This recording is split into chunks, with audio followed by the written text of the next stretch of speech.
Prinsesa.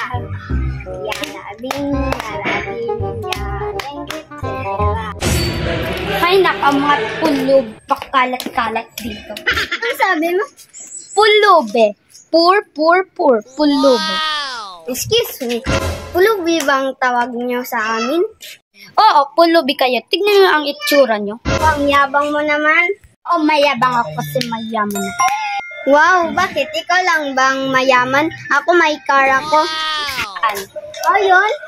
Bobo mo naman. Motor yon, hindi yon car. Car yun? Motor yon. Car. Motor. Inggit ka lang. Hindi ako inggit kasi mayaman ako. Akala mo, ikaw lang mayaman. Ako mayaman ako.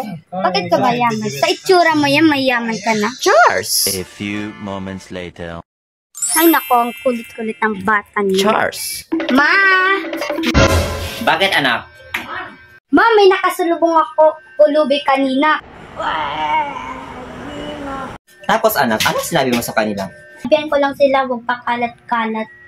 Oh my God anak, bakit mo sila sabi ng ganon? Hindi ka dapat magsabi sa kanya ganon. Mahirap lang tayo. Ma, akala ko mayaman tayo. Kailan ako magsabi sa'yo? Kahapon, ma. Kahapon? Wala nga ako dito kahapon, namalengke ako, tapos kahapon ako nagsabi sa'yo. Wala ka dito kahapon, ma.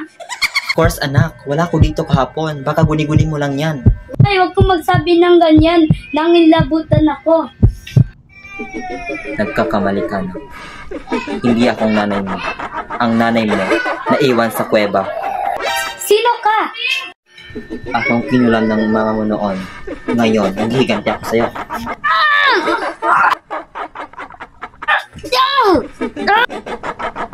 A few moments later. Anak, ising ka. Nangaginip ako, Nay. Anong pinanaginipan mo? Nakala ko. Yung kinulam mo noon. Sino kinulam ko, nak? Ewan ko. Baka multo yan, nak. Huwag mo sabihin yun, Nay.